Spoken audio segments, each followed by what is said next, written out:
Finance Minister Enoch Godongwana has already warned that the current state of South Africa's fiscus is in a precarious position. This coincides with the concern raised by analysts expecting budget cuts and more borrowing to be announced by Godongwana in the medium-term budget policy statement this afternoon. The MTBPS comes as the South African fiscus faces a wider budget deficit, lower than expected tax revenue, a bulging state wage bill and slow economic growth.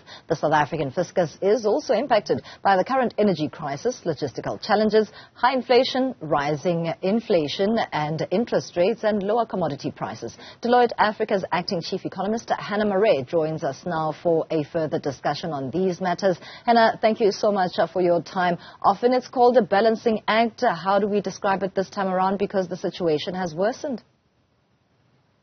Absolutely. Thanks so much for having me. And sometimes tough to have these conversations ahead of these big days.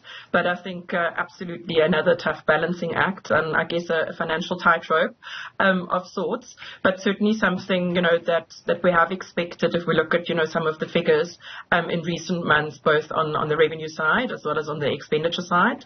It's obviously going to be good to see the true state of our finances, how we're looking to tackle this, and the medium-term outlook over the next 3 years.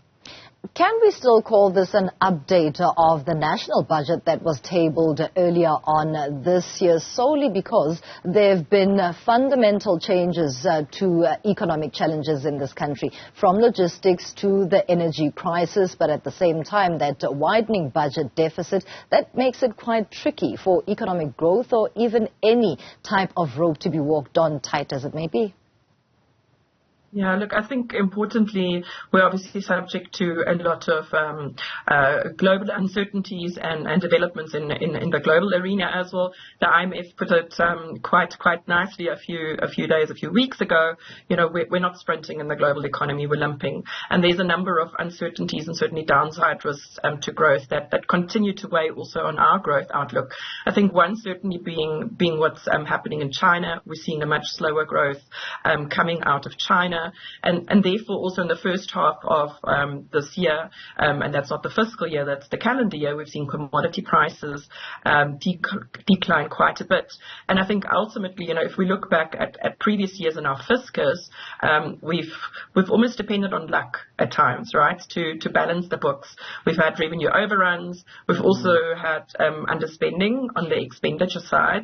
And I think the challenge for us now is, how do we fix this and how do we unlock growth? Because a lot of, you mentioned the energy crisis, we've got a logistics crisis, we've got a crisis in our education sector in terms of crime and corruption. A number of, analysts have pointed out that water is probably the next crisis. How do we unlock growth? I think that's one of the most important conversations, and that links back to structural economic reforms, which are certainly difficult to do in the run-up to an election. On that note, as you allude there in the latter parts of your statement, some analysts have even called South Africa's situation as self-inflicted when it comes to the economic own goals that the country keeps scoring. How is the market expecting some sort of a bounce back that will be announced, a turnaround of sorts from the finance minister, similar to the turnaround plans that have been announced for state-owned entities, although those have not materialized? Yeah, and that's certainly something that we'll be looking out for. I think it's and we've seen it in other markets as well. How do we ultimately not stand in our own way? And I think that refers to those self-inflicted or own goals as well in our context. And that also links, for example, not just to the turnaround, I think, in state-owned enterprises. It links to, creating that environment where business can invest, wants to invest, where we're actually attracting greater foreign direct investment. We've been on a decline over the last few years in terms of net FDI inflows. So it's really also addressing, the ease of doing business, which comes back to, solving for the basics like energy, transport and logistics, but also making sure the environment is enabling to smaller business, for example. Think about cutting red tape to doing business and enabling smaller business, particularly also from an employment creation perspective.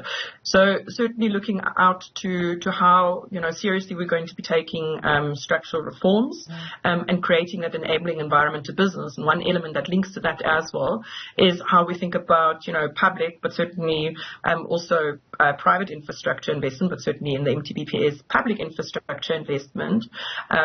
We aim to have, at least in our national development plan, 30% of GDP spent on gross fixed capital formation, which is fixed investment. We've actually been trending downwards and closer to about half of that, about 15% of that. And that certainly is one of those elements that can boost growth and certainly also creates jobs. So certainly looking out to what the thoughts are on and the progress on the structural economic reforms.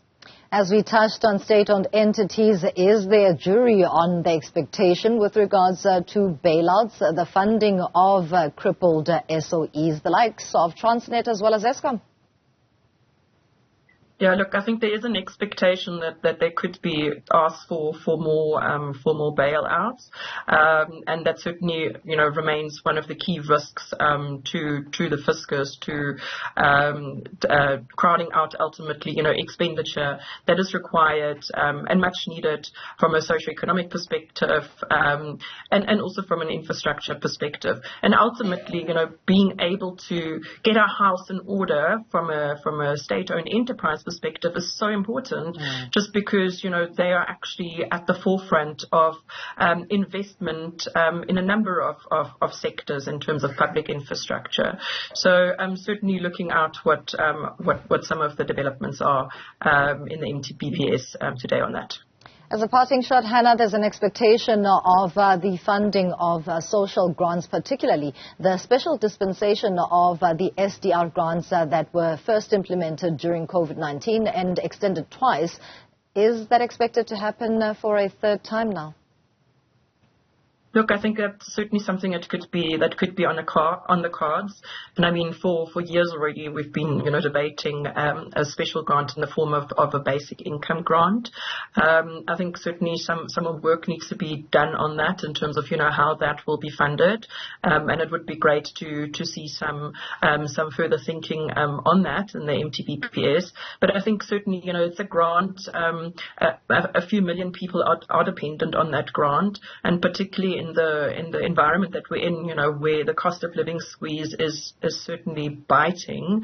I think this certainly supports a number of not just individuals but households as well with the basics. So certainly looking out to some announcements on that as well. Thank you so much for your contribution. That's Marais from Deloitte there talking to us in that preview of the medium-term budget policy statement that will be delivered by the Finance Minister later today.